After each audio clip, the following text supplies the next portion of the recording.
ଏବେ ଆମେ डिस्कस କରିବା डेफिनेशन ऑफ अकाउंटिंग। मो चैनल अकाउंटिंग इन ओडिया को आपण मानक स्वागत। तो आम फास्ट क्लास रे पढ़ी अकाउंटिंग रो मीनिंग पढ़ी तो अकाउंट कौन भी जानी ऑर्गेनाइजेशन कौन जानी बिजनेस कौन भी जानी एबे जानिबा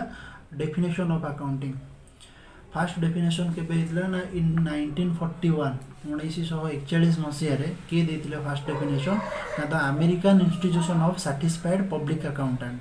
AICPA देथिला कौन कहथिले ना accounting as the art of recording classifying and summarizing in a significant manner and in terms of money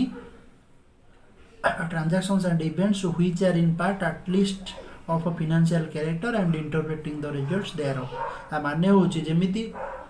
हमर गीत बोलिबा गोटे कला गप लिखिबा गोटे कला सेमति अकाउंटिंग होची गोटे कला कहा को प्रकार कला सेटा ना जते सब ट्रांजैक्शन आ इवेंट रहिले से माने कौन हो ना गोटे फाइनेंशियल कैरेक्टर को बहन कर ट्रांजैक्शन साधारणतः आमर कौन ट्रांजैक्शन हूँ कौन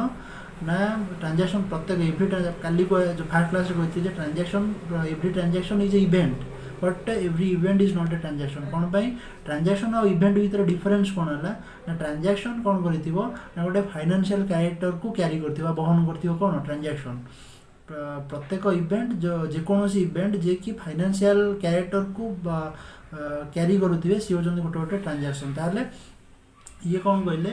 ना अकाउंटिंग होची गोटे कला कहार ना ट्रांजैक्शन आउ इवेंट को जो सॉरी ट्रांजैक्शन गुड़ा को जोड़ाक फाइनेंशियल कैरेक्टर को बहन करुवे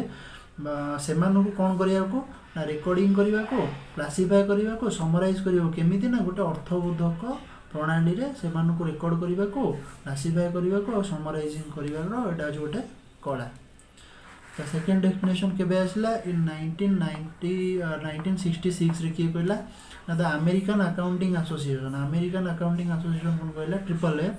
accounting is the process of identifying measuring and communicating economic information to permit informed judgment and decisions by user of information. American accounting association कौन कहला ना अकाउंटिंग होची गोटे प्रोसेस को प्रोसेस ना आइडेंटिफाई करिबा मेजरिंग करवा कम्युनिकेटिंग करवा कहा को ना इकोनॉमिक इंफॉर्मेशन को कौन बाय ना to permit informed judgments and decisions by the user of the information कौन बाय हमें जो अकाउंट गोटे प्रोसेस कहार ना आइडेंटिफाई करिवो का को ना इकोनॉमिक इंफॉर्मेशन को आइडेंटिफाई करिवो ताको मेजरिंग करिवो आ ताको कम्युनिकेट करिवो का को ना डिफरेंट यूजर्स ऑफ अकाउंटिंग रो डिफरेंट यूजर को सहित सेटा कोन करिवो ना आइडेंटिफाई करिवो मेजरमेंट को सेटा कम्युनिकेट करिवो का को ना different users of accounting information नो डिफरेंट यूजर को सहित सेटा कोन कम्युनिकेट करिवो का को ना इकोनॉमिक इंफॉर्मेशन सब को कौन बाय ना to permit informed judgment and decisions माने बिजनेस रिगार्डिंग आम बिजनेस प्रॉफिट होची कि होउनी जदि होउनी कौन प्रॉब्लम रोची अधिक प्रॉफिट पे कौन करी हबो एई सब डिसीजन नवा पे कौन करिवो ना अकाउंटिंग इंफॉर्मेशन को कहा सहित कम्युनिकेट करिवो ना different user of accounting information business रो डिफरेंट यूजर को सहित कम्युनिकेट करिवो का को ना अकाउंटिंग इंफॉर्मेशन को कौन पे ना to permit informed judgment and decisions कौन कौन रही जाउची त्रुटि से विषय डिस्कस करिया आउ ता एगेंस्ट रे कौन डिसीजन नहीं हम कौ डिसीजन ने बिजनेस प्रॉफिट करिवो से रिगार्डिंग कौन करिया डिसीजन नेबाई से कौन करिवो ना